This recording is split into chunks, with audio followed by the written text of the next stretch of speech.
actual y las miras que hay del tren español, y vamos a comenzar. Mismamente vamos a hacer así la mesa. Damos paso a Sergio Pascual. ¿Se oye o sonido?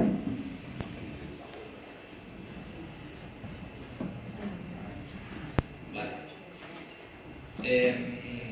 Bueno, yo no quiero hacer una exposición demasiado larga porque creo que lo interesante es que podamos debatir y tampoco me quiero meter en demasiadas profundidades, sobre todo porque aquí hay muchos expertos y expertas en materia ferroviaria y seguro que me acababa empantanando. De muchos de vosotros y vosotras además he aprendido enormemente en los últimos años.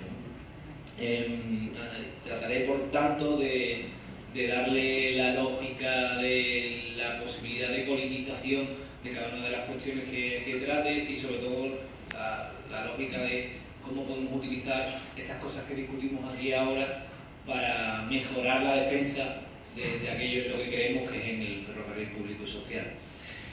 Así que, de entrada, la primera idea que quería trasladar y que me parece fundamental es la idea de que cuando defendemos el ferrocarril público y social no estamos defendiendo solo el ferrocarril, un medio de transporte más como si fuera cualquier otro, sino que cuando hablamos de ferrocarril no estamos hablando solo de esto, sino estamos hablando de la configuración propia de nuestro país en tanto a lo territorial, cómo se configura los lugares donde vivimos, los lugares donde disfrutamos de la salud, cómo accedemos a la educación o cómo accedemos a los servicios públicos. Esto me parece fundamental, por cuanto una de las claves desde mi punto de vista para que triunfe la defensa del ferrocarril es que tendamos la mano y tejamos lazos con organizaciones políticas y sociales, sobre todo con plataformas que están en la defensa de otros servicios públicos. Granada, por ejemplo, por poner un solo ejemplo, además está Catarero por aquí, las dos plataformas que se están moviendo más en este momento son la de la defensa del ferrocarril. Granada lleva más de 2 años ya sin ningún tipo de servicio ferroviario, y la defensa por la sanidad pública. Bueno, pues aunque en este caso concreto no tenga nada que ver la llegada del AVE a Granada con la sanidad pública, las sinergias que se establecen entre esas dos plataformas son sumamente interesantes. Y en multitud de localidades es fundamental la existencia de un ferrocarril público y social para garantizar determinado tipo de derechos.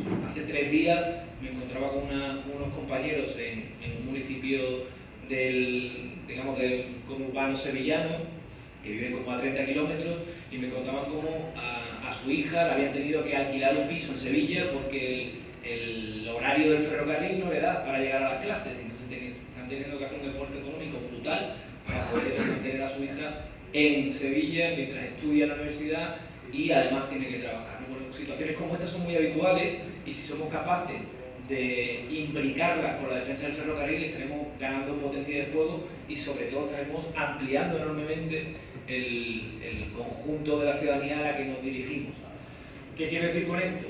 Que desde mi punto de vista tenemos que destecnificar la lucha por el ferrocarril público y social. Salir un poco del pequeño gueto de los que amamos el ferrocarril y casi que llevamos las vías en la sangre como venas, y empezar a hablar de para qué sirve el ferrocarril, no solamente como medio de transporte, sino como medio de acceso a los servicios. Sin ferrocarril no hay servicios públicos. Yo creo que si somos capaces de vincular estas dos cosas estaremos avanzando bastante. Luego hay otra cuestión que desde mi punto de vista es fundamental, aunque es de más difícil politización, que es la lógica de la conexión frente a la cohesión. En Andalucía, y creo que en Asturias sucede seguramente lo mismo, pero en Andalucía hubo un movimiento en los años 80 con el principio de la autonomía que apostaba por la conexión de todas las ciudades medias andaluzas, que son muchas y variadas, es decir, la cohesión de estas ciudades medias frente a la lógica de la conexión, que es la que conocemos, la lógica radial que impone el Estado central y que apuesta porque todo el mundo nos conectemos muy rápido con Madrid, por decirlo de una forma simple y llana. Hay un correlato en algunas comunidades autónomas grandes como la nuestra, que es que todo el mundo se conecta muy rápido con Sevilla. Mira que me dice un sevillano y por lo tanto tengo patente de corso para poder decirlo, ¿no? Creo que frente a esa lógica, que es una lógica que vacía el territorio y que es insostenible a medio o largo plazo, porque es obvio y notorio que no podemos sostener un modelo económico en el que toda la ciudadanía se traslada a los núcleos poblacionales fundamentales, sino que más bien al contrario, hay que fomentar estructuras socioeconómicas dispersas en el territorio y bien cohesionadas. Frente a ese modelo, nosotros tenemos que apostar por el modelo de la cohesión y de la red mallada y cadenciada de ferrocarril. Aquí siempre pongo un ejemplo, que es el ejemplo de Suiza, ¿no? Que supongo que lo conoceréis también muchos y muchas, ¿no?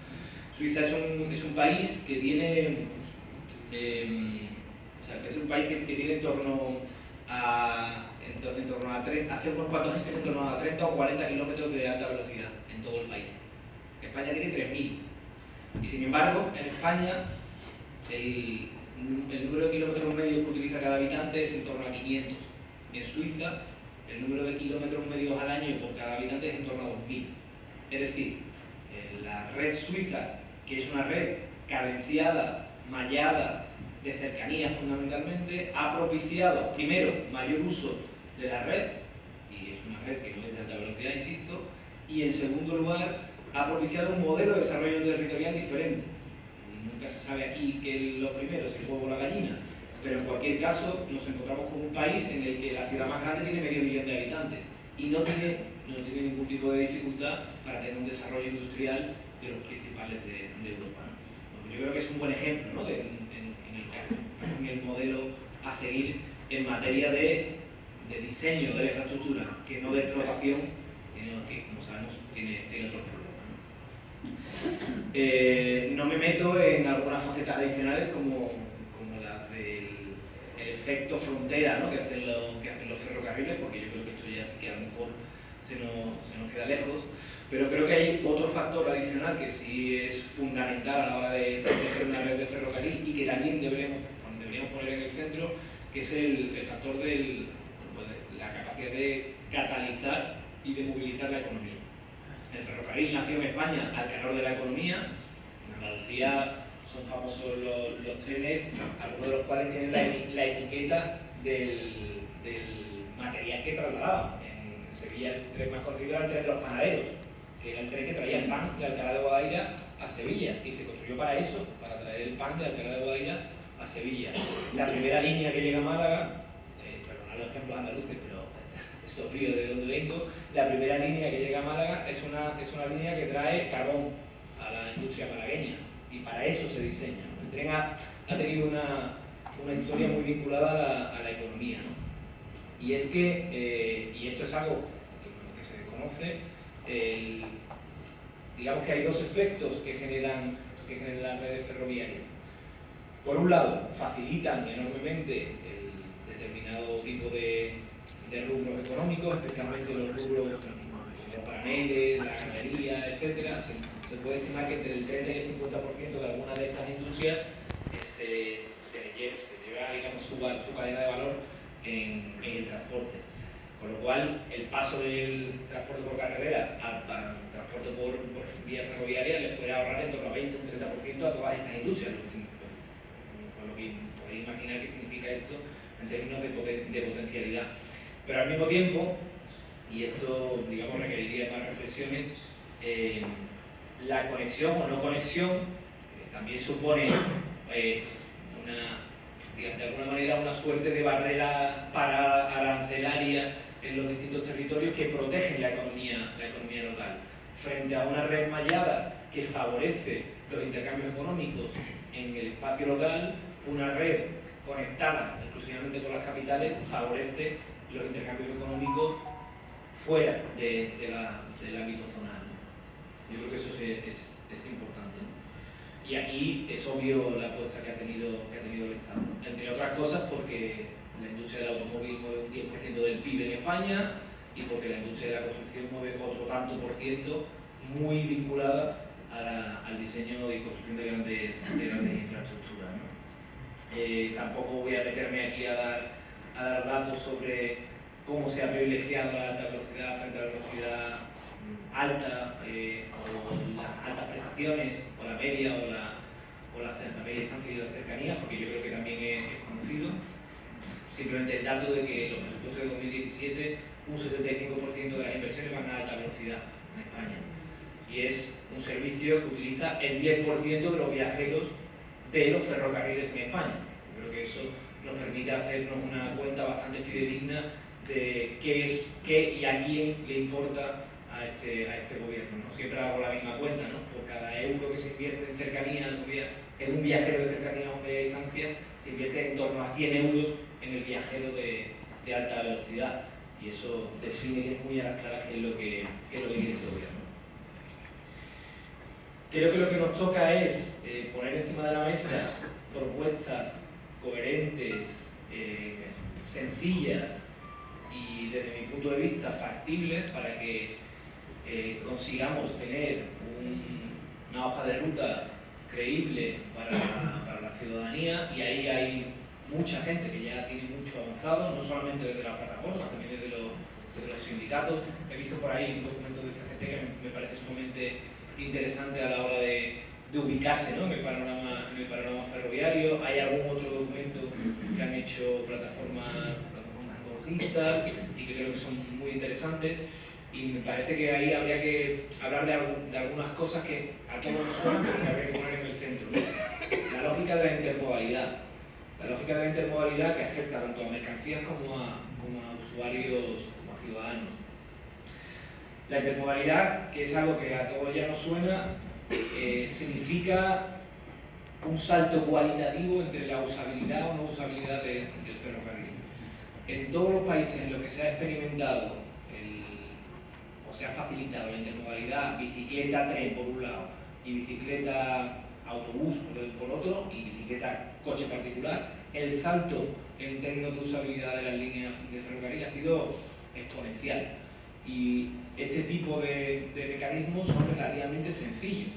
Es decir, habilitar vagones para que las bicicletas puedan viajar en los trenes de cercanías es algo relativamente sencillo, que se está haciendo de forma masiva en el norte de Europa, donde llueve bastante más que al menos en Andalucía, no sé, en Asturias habría que compararlo. Y esto es relativamente sencillo y multiplica el uso del ferrocarril. Construir playas de aparcamiento en lugares donde el tren claramente no es accesible de otro modo, o lanzaderas de autobús para que desde los distintos municipios se pueda acceder al ferrocarril. Esto es relativamente poco costoso y multiplica enormemente la posibilidad del uso del ferrocarril.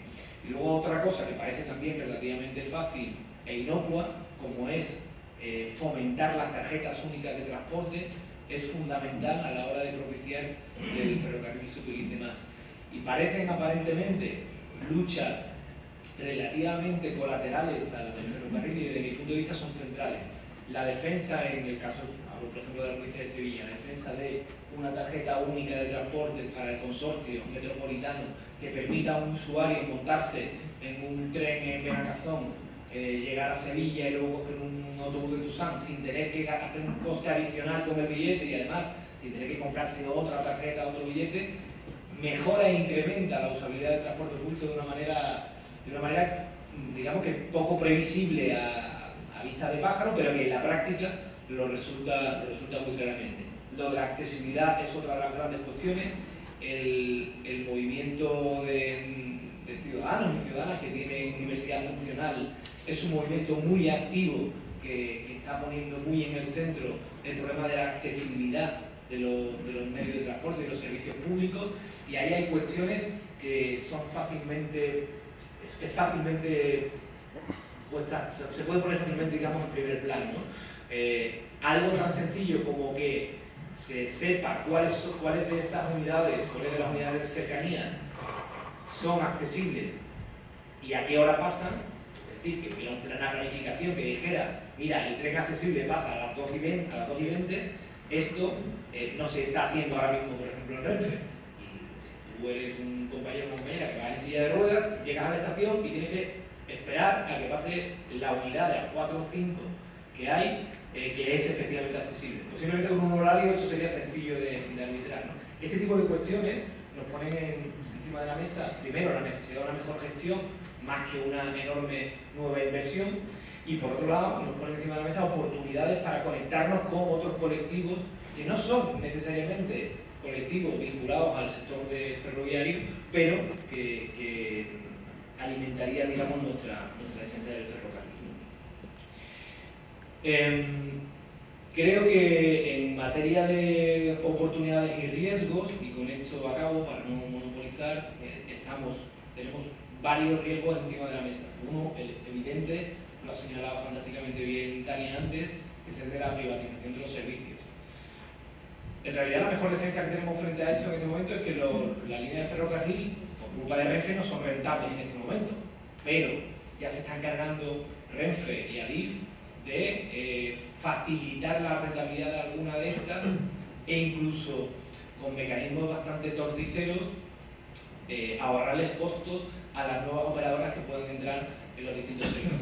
No sé si conocéis que Rosco, que es una empresa pública que se dedica al mantenimiento y a la compra de material ferroviario, básicamente las locomotoras y material rodante, está haciendo compra y acopio de material rodante a precios de mercado para luego alquilarlo a precios por debajo del mercado a terceros que vengan a entrar en nuestro mercado ferroviario. Es decir, está artificialmente abaratando los costes a quienes quieran entrar en el mercado para poder hacer una lectura, digamos, bondadosa de cómo está siendo el fenómeno de privatización. Yo creo que este es uno de los principales riesgos. Segundo riesgo, que también está encima de la mesa ahora mismo.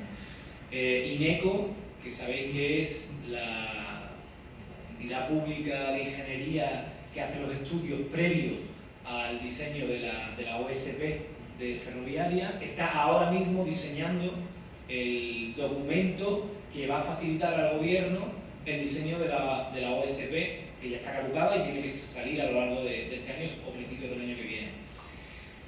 El documento de INECO último, que nos da una pista de por dónde va a ir el documento de INECO actual, es claramente antiferroviario.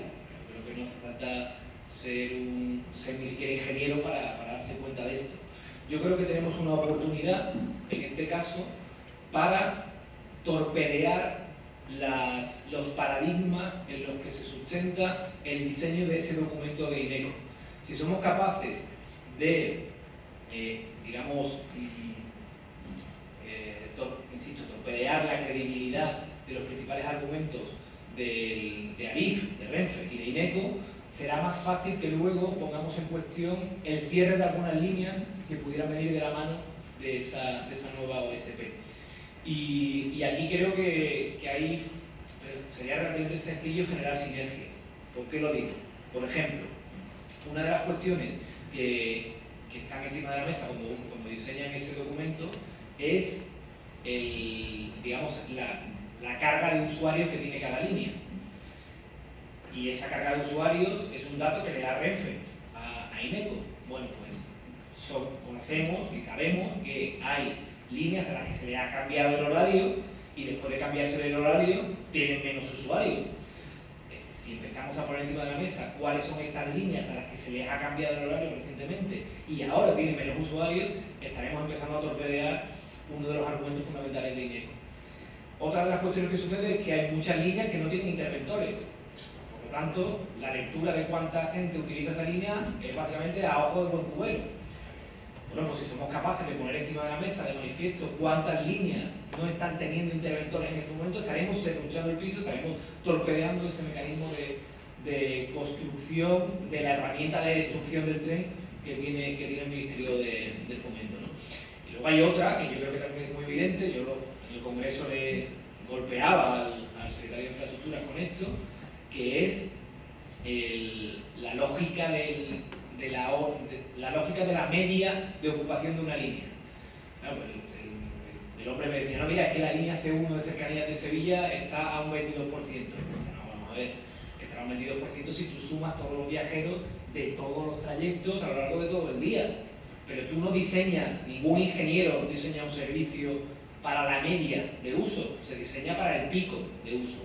Se lo decía a este señor, le decía, usted no se compra un coche para 1,4 personas. Si usted tiene 2 hijos, se compra un coche donde quepa sus 2 hijos, su compañera y usted mismo, ¿no? Porque alguna vez viaja los 4, aunque de media a lo largo del año lo utilice 1,4 veces. sea, con 1,4 usuarios. Pues esta es la lógica, ¿no? El servicio de cercanía, si el de distancia, hay que diseñarlo para las horas punta. Y si en las horas punta está al 150%, esa línea está al 150%, no está al 22%, calculando los horarios de madrugada, las horas valle, etc. Esta es otra de las líneas que yo creo que hay que utilizar. Y todo eso es información. Necesitamos información. Y ahí el papel de las plataformas y el papel de los sindicatos es fundamental. Volcar esa información, termino ya, ¿verdad? Volcar esa información para ser capaces de, digamos, insisto, ¿no? De quitarle los argumentos para que nos quiten nuestro tren dentro de nada. Así que nada, con esto os dejo información para ir eliminando y anticipándonos a la agresión que va a venir, por un lado, y por otro lado, abrir el campo para que otros sectores que están también en lucha y que defienden servicios públicos podamos vincularlos a la defensa de nuestro ferrocarril.